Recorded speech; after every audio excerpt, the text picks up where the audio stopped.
Good morning, Philippines. Welcome to the Phil Cartmel Experience, where we try to provide the new, unusual, interesting, exotic aspects of the Philippines. We try to dwell on other subjects other than what other bloggers are doing.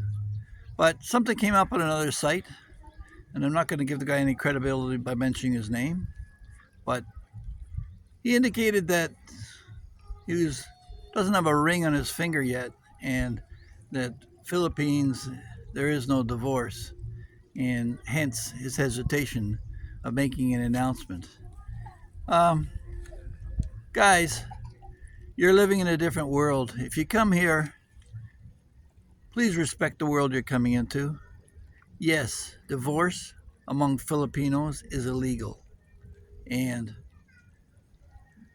under Section 247 of the Act of the Republic, a woman, if she catches you in bed with another man, she can kill both you and your lover, and her only penalty is banishment. So she goes to another island. I brought this up before.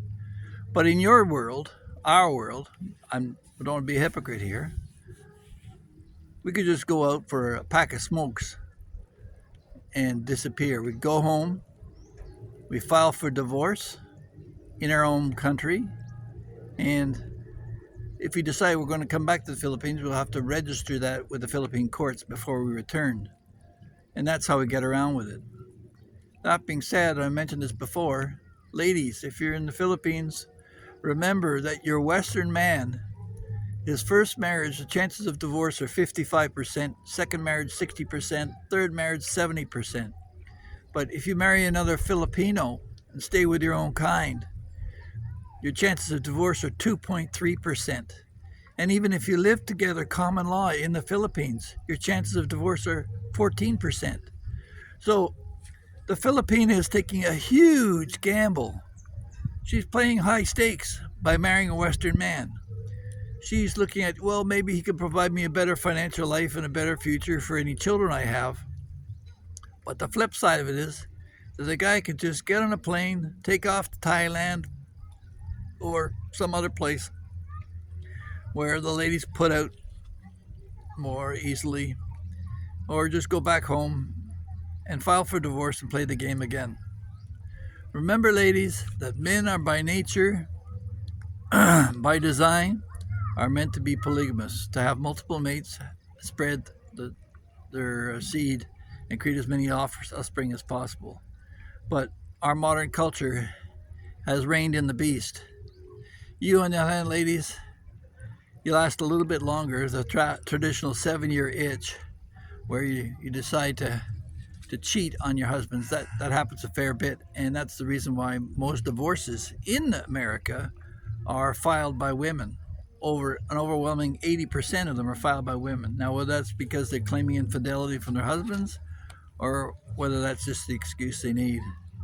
But yeah, so getting married in the Philippines to a Filipino, you got to have a paradigm shift in your whole way of thinking and decide that you're committed to this.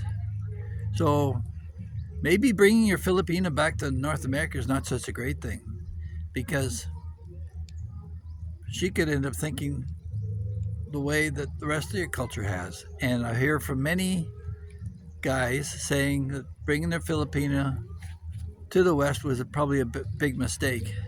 Now, I'm not saying or speaking for everyone, of course, but you need to be aware of these hazards.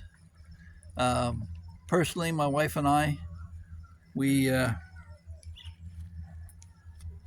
went to Canada for a year. We tried it out, and actually, she told me that she was disgusted by some of the behavior of Western women. So we returned to the Philippines, and frankly, I gotta agree with her. In the background, you'll see the ferries going back and forth to Negros, where the terrorists recently had an uprising. That's just a side note. So, yes,